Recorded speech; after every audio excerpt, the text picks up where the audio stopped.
Good morning. We'd like to welcome you to Old Bedford Village, and we're going to teach you a little bit about 1800s. When you go outside, you're going to go across a little bridge, and we call that our Back in Time Bridge for the 1800s. But before we do that, we would like to introduce you to some of our teachers. All right, we have Mr. Dave here. He's going to be your tinsmith. We have Miss Darlene here. She's your toll painter. We have Hummingbird here, and she greets us in a little different way, so I'm going to go ahead and let her greet you and tell you why she does that. Okay. We also have Miss Lisa. Miss Lisa is your candle maker. We have Miss Becky, and she is our school teacher. And my name is Miss Joy, and I am your leather worker.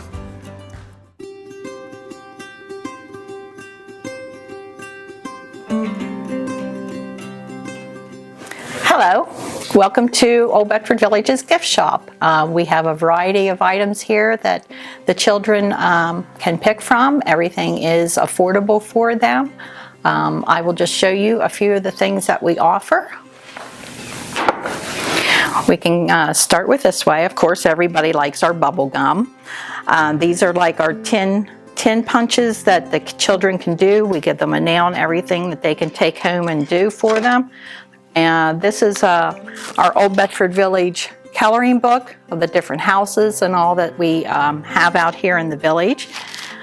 Of course, flutes, whistles.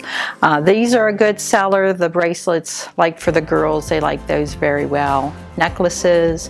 We also have friendship brace necklaces that they like to buy and share with a friend of theirs. Our baskets that there's a lady that makes these off the village site, but they are homemade. They're good. Our broom maker items. These are pottery items from our pottery shop the gentleman does. Of course, our tin and more basket items here also. As we go on back, we do offer things, of course, that are not in the village. We got signs here that people like to take home and stuff. We have our Independence papers here. Kids like to pick those up. There are some school items here also, different things how they did back in the 1800s. We offer candles. We offer little American Civil War items also, and just a variety of different things that are affordable for the children to take home and remember their visit here at Old Bedford Village.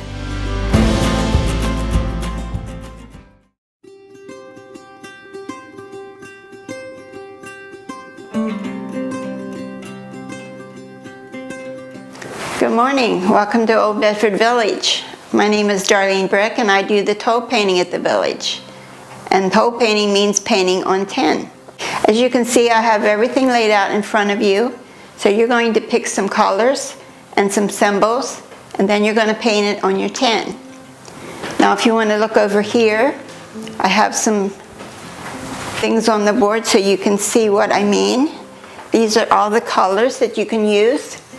Like red means emotion, blue is protection, green is growth, brown is the earth, yellow is love of sun and mankind, black is to outline, white is purity. So you're going to take those colors and then put them over here with some of these symbols, which be like the bird is happiness, you have family life, you have the star for luck, you have the heart for love, the tulip for faith. Any of those you can pick to put on your tin. Now you can see over here where I have some samples of what you can do. Like here on the tin we have the bird, which is family life, and all these colors in here means that bird is really protected.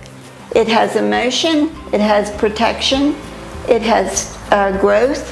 So all of those things in there mean that that bird can really grow and be protected. Over here we have the family life, which is the heart for love. The stems are green so that your family life is going to grow. Down here we have faith. And again, the stems mean that your faith is going to grow. And then you have all the little raindrops around that in blue, mean that your faith is protected. These are also some pictures that you could do, like later on when you really become a painter, you could do some of those things. Okay, this young lady chose to do the heart for love. So she's going to put this on her tin and trace it with a pencil, just like this.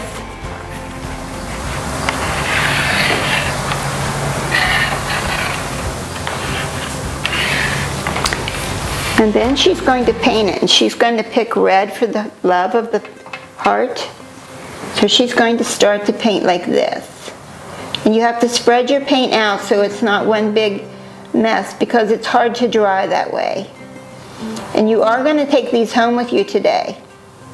So you want to do a very good job so you can show your parents what you learned today at the Old Bedford Village.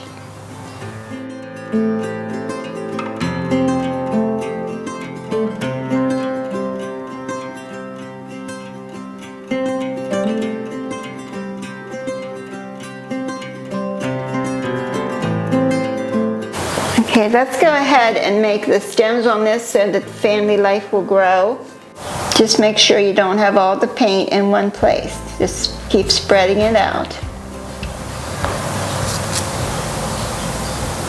And then you can also put your raindrops around it if you'd like, in whatever color you would choose. So when you go to do your raindrops around it, you want to use the opposite end of your paintbrush. And let's say you want it to be yellow. So you just go around like this.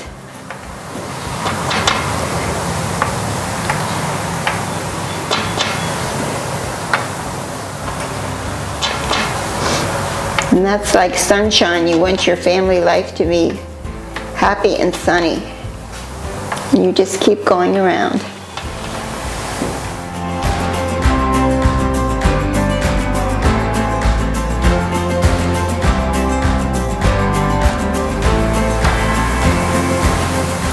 Now you can see some of them have their finished product right here in front of me. They did a very good job on this today. I hope you all learned something different and something new. So I want you to have a wonderful day at Old Bedford Village. Thank you for coming.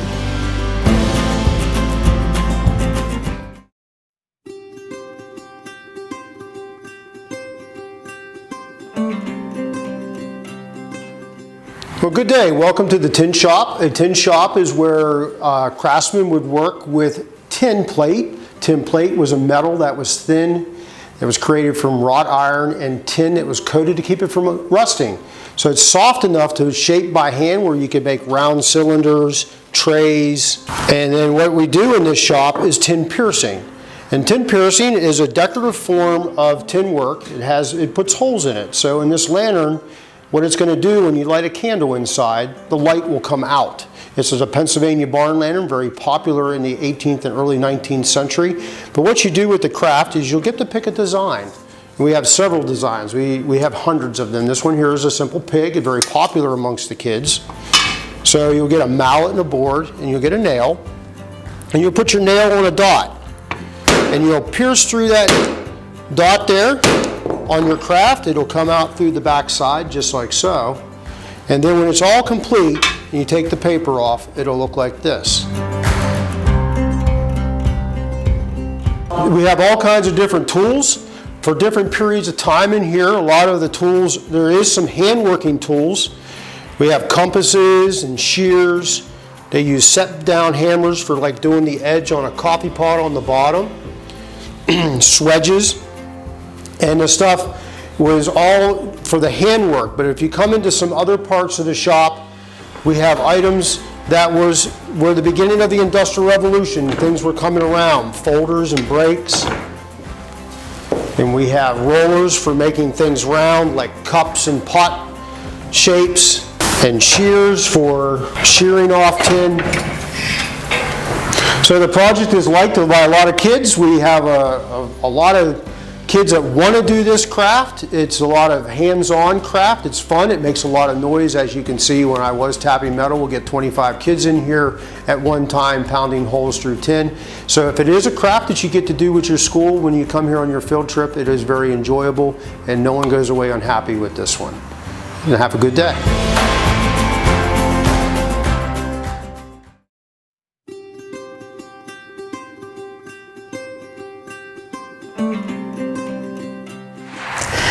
Hi, my name is Miss Lisa, and this is the Chandler shop. The Chandler was known for making the candles for the villagers to use. He would always start off with tallow. Tallow was animal fat. If they had beef or mutton, that's what they would like to use, because it wasn't as smoky as your animal fat, like your pork.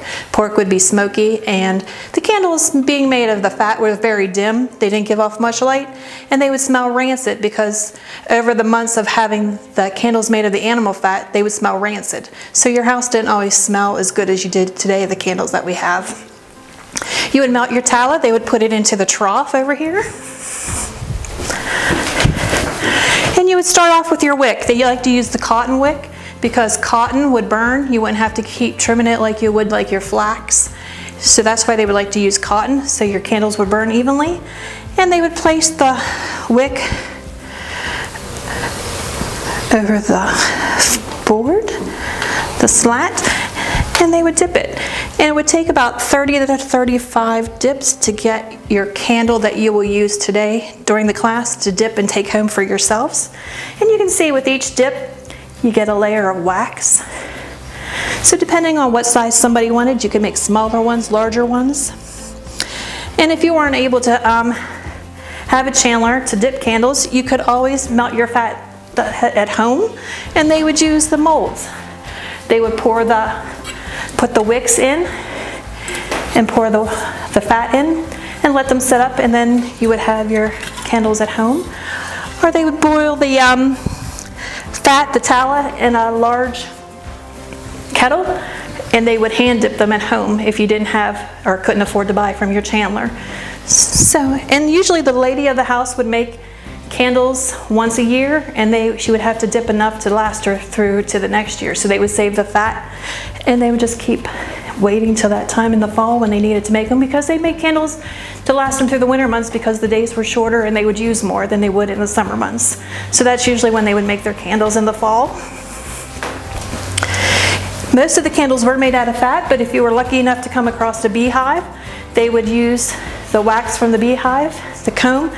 They would save the wax and the honey, and they would use the honey for their meals, but the wax, when it would drip out, they would melt it down, and they would make the beeswax candles. They liked the beeswax candles because they didn't smell rancid and they were brighter, and your house didn't have that old meat smell to it when someone. And in the wintertime, they would be able to get a bayberry.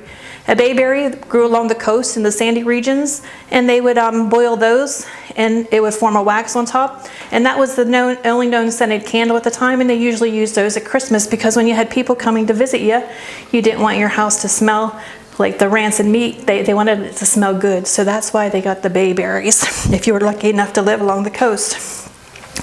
Now when you come to the class, you'll get your own candle to take home. And what you do, you would hold it by the top of your wick, and you would dip it into the pot. And you go around about 5 or 6 times, so each time you would dip your own candle, your candle will get a little bit bigger, and then you let it dry, and then you'll be able to take it home with you. And thank you for coming to the Chandler shop, and enjoy your day at Old Bedford Village.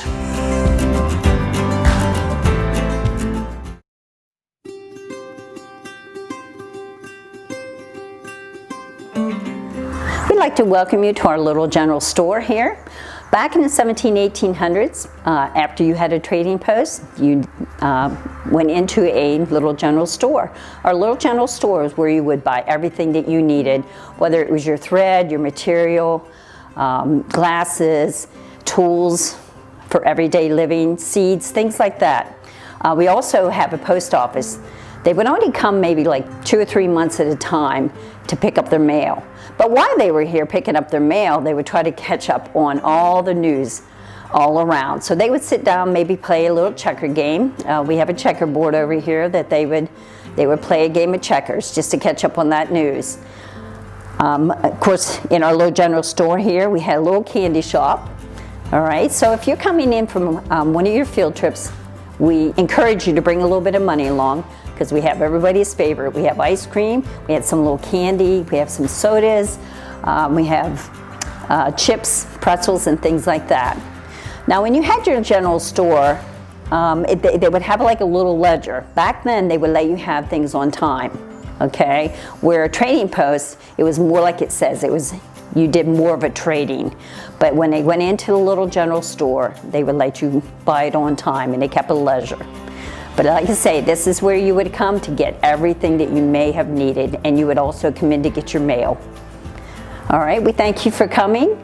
We appreciate it very much, and we hope to see you back again at one of our events or in our summer.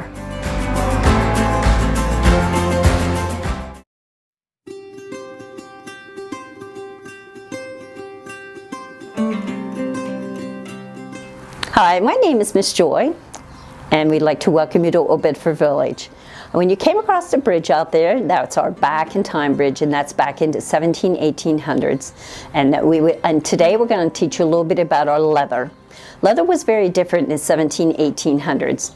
As you can see here beside me, I have a hide here, and that is a cow hide. There was 3 main animals that we did use. That was the oxen, the cow, and the deer. A deer was not very strong to make your shoes out of, but we would use more of the cow hide, and we would use the ox hide. Of course, we had to take it to a tanner. A tanner would be the person that would convert your hides into your leather. But when you took that to a tanner, he would first put your initial on, so you would know that was yours to get your leather back, okay? We also would teach you a little bit about our shoes here. Of course, you can see a little baby shoe. Again, I was saying that leather was very scarce and very expensive, so we did not waste any leather. As you look around the room here, you can also see some other things that were made from leather. It would maybe been your saddle, your reins, your harnesses, things like that. Those are some of the things that we would make from that. The deer just was not very good for making your shoes, okay? I have something here. It is called a model. Okay, it's called a model or a last, and that's what you would make your shoe from. What the shoemaker would do, he would come to your home, he would measure your feet, he would take this home, make it out of a block of wood, and that would be your model. Okay, then he would make pieces of the leather, he would put that on there, and then he would sew it. So you were going to have some tools.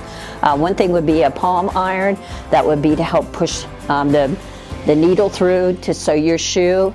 You may have had a punch to punch the holes in, just some other different tools that you would need to do that processing. Of course, you had to have thread, and that was either like a porcupine quill, or sometimes they would use that for your needle.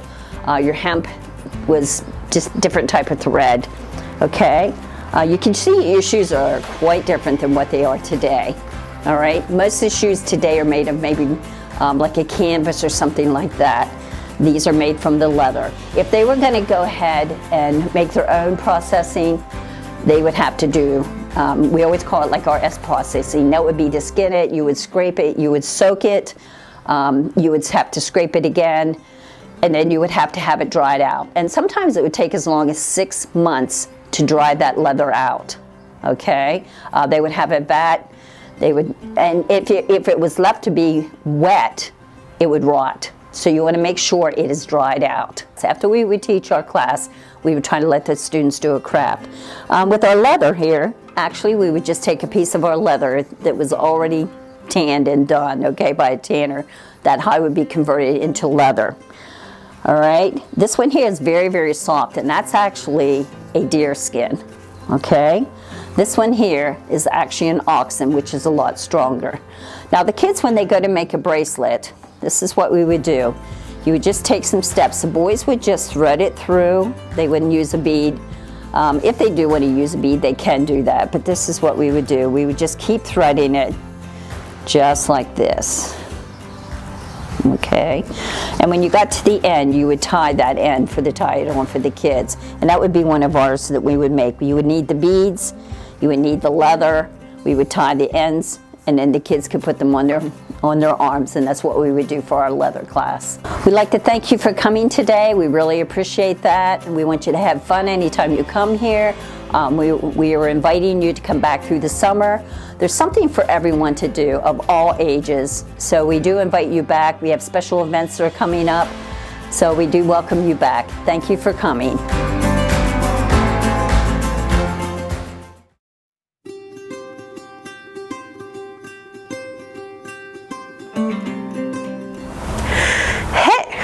My name is Hummingbird, or Leland Police, and I am a Native American captive. And some of you may have not have ever heard of a Native American captive, but during my time period in the later 1700s, a lot of times there would be bands roaming around and they would steal children. I was one of those. I was on my way to school with my little sister, and we heard a hoot owl. Now this is during the day, so you don't normally hear an owl hooting, and all of a sudden we were surrounded. I was taken, my little sister managed to get away. I lived with them for about 18 years, and then I decided to come back to Old Bedford Village because I wanted to tell you about my life as a Native American. And here at Old Bedford Village, this village was built on top of a prehistoric site. Now you may ask, what is a prehistoric site? That means it was before there was written history. So the Native Americans who lived here did not have a written language. We don't know how they spoke or anything in that matter, but we do have their artifacts. And to my left, there are a few of the Native American artifacts that we did find here. And today, we also get to make a craft. Here, I have an arrowhead necklace. They would not have necessarily had a Native American necklace like this with an arrowhead. They would have more had a stone there. And I also have beads. Now, when the European settlers came here, this was one of the favorite things that Native Americans would receive. And whenever you come to do this project, you get about 10 beads. Whenever it's done, it'll look like this. Now, Native Americans usually had meaning behind the colors. Whenever you come here, you get to choose what you would prefer the meaning to be. I have a green bead here, which I'm going to put on to the sinew, just like that. And I also have a blue bead that you would put over the string. And I chose green and blue because green for life, trees and plants, and blue for water because that's my favorite thing to do is swim. Maybe you like that too. And whenever we finish putting all the beads on, I will tie it for you and you get to wear it around the village. Well, I want to thank you for joining us, and I hope you remember how I greeted you so when you come here, you can greet me in the same way. I'll show you again. It's hey! And whenever we would leave, we would never say goodbye. They believed that they would see each other again, which is La Pichka Now.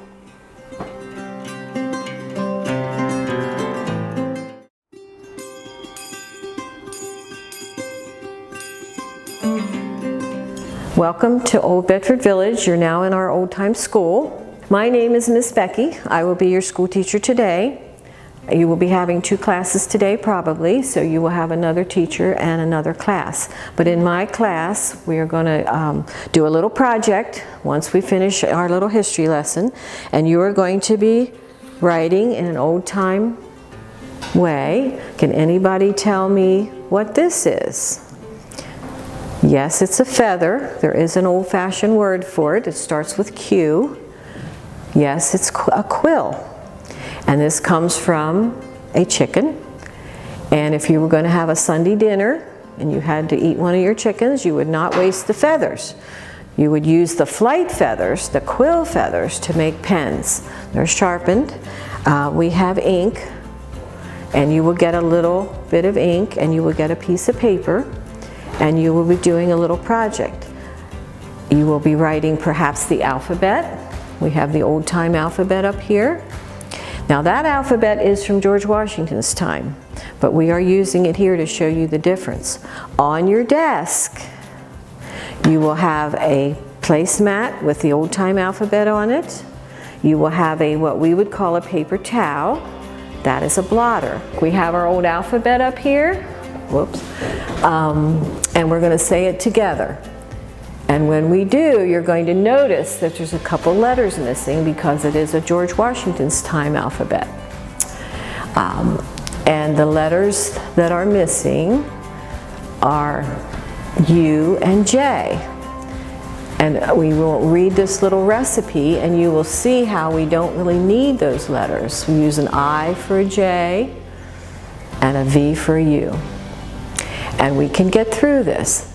They also use the Y for the TH. So the jam is then, they had their abbreviations also, then put in the jar with nutmeg, from Martha Washington's cookbook. And what I want you to do is when you have your paper, your ink, your quill, then you're going to dip your quill into the ink, and since this hasn't been used for a while, you're going to count to 10 to let it get softened a little bit, and then start to write. So you're going to 1, 2, 3, 4, 5, 6, 7, 8, 9, 10. Now I want you to write your name at the top. You might have to dip it in after every couple of letters. It's not like our modern pens. Then you can copy the alphabet. You can copy the receipt. You may draw a picture. This is your project. I just want you to know what it's like to write with an old-time quill.